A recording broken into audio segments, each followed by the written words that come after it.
कम 9 करोड़ हैं। क्या कोई अलग अलग से रत्नात्रय होता है? अरे रत्नात्रय तो रत्नात्रय ही है। अब वो रत्नात्रय अर्थात जैसे रत्न चाहे अमेरिका का हो और चाहे भारत का हो, रत्न तो रत्न है, रत्न तो रत्न है। ऐसे ही रत्नात्रय कहीं का भी हो, रत्नात्रय तो रत्नात्रय, जिसने धारण किया वो रत्नात्रय धारी है।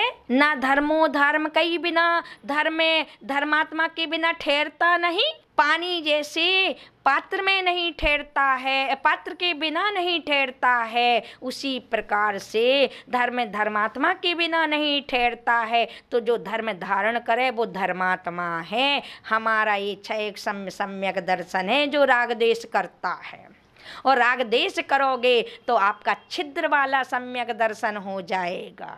इसलिए कभी गुरु देव शास्त्र गुरु को भी अपन के लिए आने वाला चरणानी योग है, सम्यक दर्शन की बात करूंगी।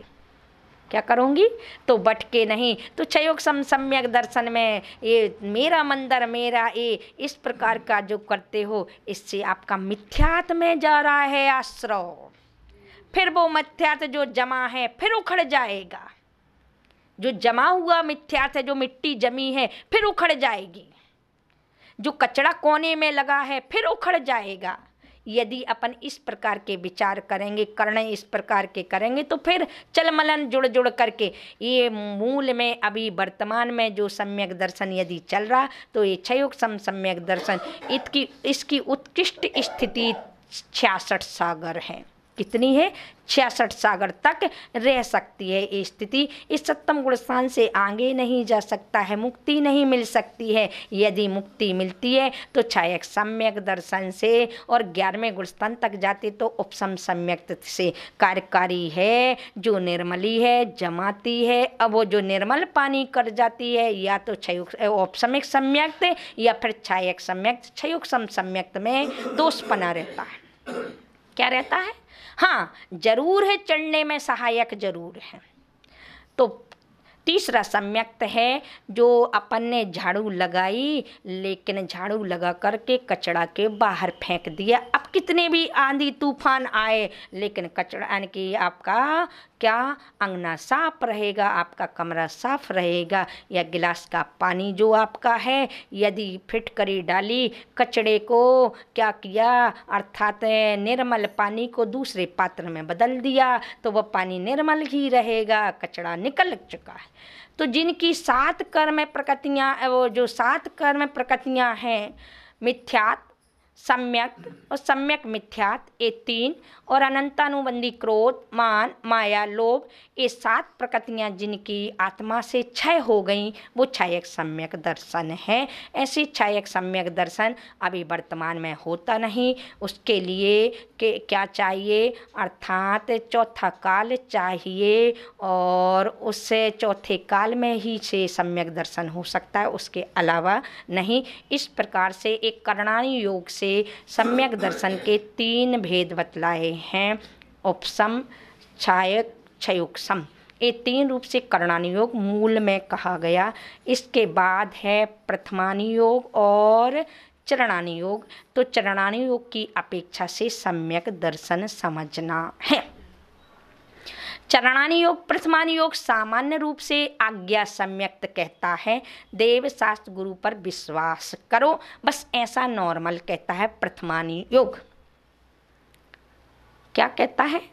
आज्ञा सम्यक्त, अर्थात भगवान ने कह दिया कि 6 द्रव्य होते हैं, 5 तत्व, त्रैकालम द्रव्य षटकम, 9 पद सहितम जीव षटका है, लेस्या।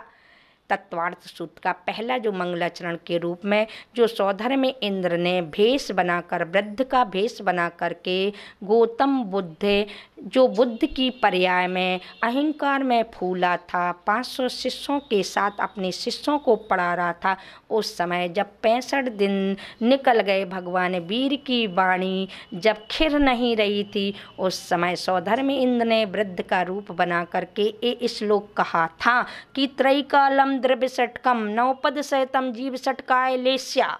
ये मतलब है जो हमने पाठ बताया है दिव्य में देशना में खिर गया है। 3 लोक होते हैं, 3 काल होते हैं, 6 द्रव्य होती हैं, 5 अस्तिकाय होते हैं, 5 व्रत होते हैं, 5 समिति होती है और 7 तत्व होते हैं, 9 पदार्थ होते हैं।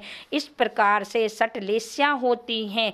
ऐसा जो हमने स्वरूप बतलाया है, 7 नरक होते हैं, 16 स्वर्ग होते हैं। यदि जो स्वरूप बतलाया है वह होते हैं, ऐसा जानना ये प्रथमान योग कहता है। उसका ऐसे जान करके ही अब आप टसका मस नहीं करना। जैसे 24 तीर्थंकर होते हैं मतलब 24 ही 25वां नहीं। अब कोई कितना समझाने वाला आ जाए कि 25वां तीर्थंकर कांजी स्वामी जी होने वाले हैं तो न भूतो न भविष्यति 24 हो गए, अब वो पहले नंबर लगेगा, 25 नहीं कहलाएगा।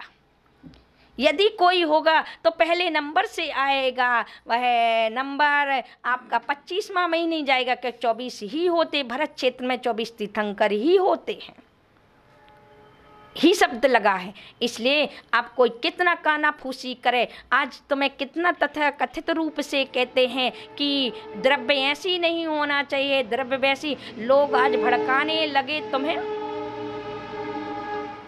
कितने रूप से भड़काने लगे कि भाई 8 द्रव्यों का अर्थात जल चंदन अक्षत पुष्प नैवेद्य दीप धूप फल एक क्रम से पहले से बताया गया है और आज तुम्हें भड़का दिया जाता है धूप नहीं चढ़ाना तो नैवेद्य नहीं चढ़ाना या आदि आदि इसमें दीप नहीं चढ़ाना, ऐसा जो भड़का दिया जाता। क्या पहले के आचारों को नहीं पता था कि हिंसा होती है कि नहीं? अरे साबद्ध लेसो बहु पुण्य रासौ, लेस पाप करोगे और पुण्य ज्यादा होगा। क्या होगा? पुण्य ज्यादा होगा। तो कभी भड़कना नहीं, पूर्व आचार्यों ने कहा। और भक्ति तो ऐसी है, आड़म ताड़म कछु न जानम सेठ वचन परमाणम। श्रद्धा करो तो मंत्र गलत भले होगा, श्रद्धा सही होगी तो फल देगी कि नहीं? तो श्रद्धा पूर्वक जो भक्ति की जाती है, कहते हैं श्रद्धा से भक्ति सदा सच्ची होती है, बिना विवेक के भक्ति सदा कच्ची होती है। भक्ति से ही मोक्ष का हर द्वार खुला होता है और श्रद्धा मुक्ति की श्रद्धा ही भक्ति को सच्ची बनाती है, श्रद्धा ही भक्ति को सच्ची बनाती। श्रद्धा से रहित भक्ति क्या है? आपकी लंगड़ी है, लूली है। इसलिए श्रद्धा पूर्वक भक्ति करो, चढ़ाने के रूप भक्ति ना करो। क्या? चढ़ाने रूप भक्ति नहीं करो। आचार्यों ने कहा, देव शास्त्र गुरु की कल एक बहन मेरे पास आई और कहा कि माता जी क्या देव की पूजा अलग, शास्त्र की पूजा अलग और गुरु की पूजा अलग अलग है, क्या देव शास्त्र गुरु की जो पूजा बनी वो नहीं करें? अरे भाई कितने दिनों से बनी हैं, देवशास्त्र गुरु बराबर हैं, आपके निमित्त हैं, सम्यक दर्शन में कारण हैं। क्या है?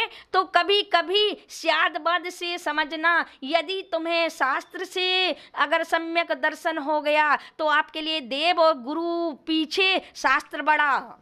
और यदि आपको गुरु से सम्यक दर्शन हो गया तो आपका शास्त्र और देव अलग, गुरु आपके लिए बड़ा।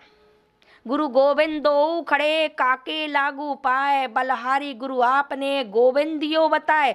अरे णमोकार मंत्र में सिद्ध को नीचे और अरिहंत को ऊपर रख दिया, उनकी दिव्य देशना से कल्याण हो रहा, इसीलिए रखा ना, उपकार की दृष्टि से रखा ना। सिद्ध तो वो दिख नहीं रहे और दिख नहीं रहे तो विश्वास नहीं हो रहा, और जो दिख रहा उस पर विश्वास हो रहा। टीचर सामने हो तो बात समझ में आती, टीचर सामने ना हो तो क्या बात समझ में? शास्त्र में तो क्या क्या लिखा, प्रवचन से जो बात समझ में आती है, क्या वो पढ़ने से समझ में आती? नहीं समझ में आती है। इसलिए टीचर होता है तो बात समझ में आती है। तो कौन कहता है कि देव शास्त्र गुरु अलग अलग हैं? भाई वो फल की, उनकी फल की दृष्टि से अलग अलग हैं, लेकिन उपकार की दृष्टि से हमारे लिए तो बराबर हैं, कभी बड़े भी हैं तो कभी बराबर हैं। इसलिए देव शास्त्र गुरु की पूजन अलग अलग रूप से नहीं, सबकी अष्टद्रव्य से है, चाहे इनकी अलग द्रव्य चढ़ा लो, चाहे इनकी अलग द्रव्य चढ़ा लो, चाहे इनकी अलग द्रव्य चढ़ा लो, ये भेद यानी कि कौन सा, एक संग्रह नय से पूजन की जाती है, एक व्यवहार नय से पूजन की जाती है, भेद करके की जाती है और एक अभेद करके की जाती है।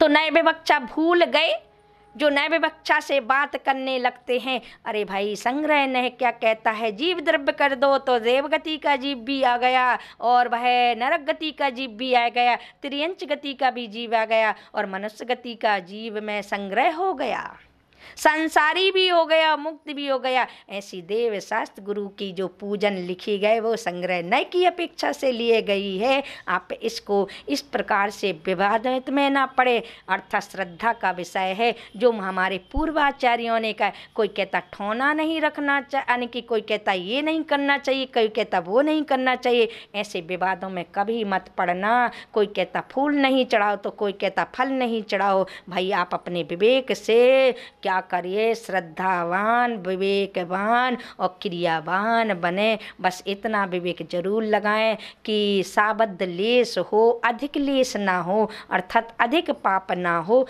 ऐसा ध्यान रखें। अरे मंदिरों में पंखा लगाकर, कूलर लगाकर, एसी लगा करके तो पूजा कर लेंगे, लेकिन एक दीपक जलाने में हिंसा मानेंगे।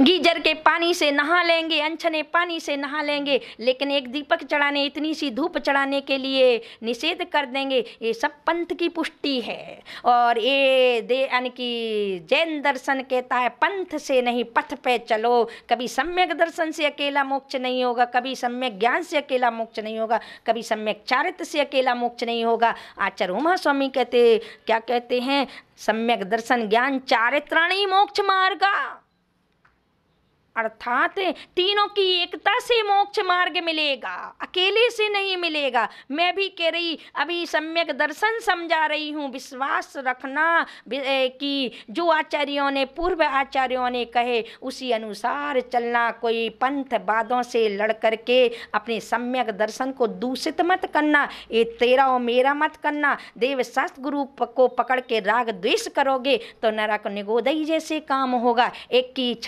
की हानि और एक के लाभ, ऐसा करोगे। एक अच्छा बुरा कहोगे, अरे जो रत्नात्रय पर तुम परीक्षक हो, सुनार हो और या जौहरी हो तो हीरा की परख करो, सोने का परख करो। आपके पास ज्ञान है, ना कि राग देश करो।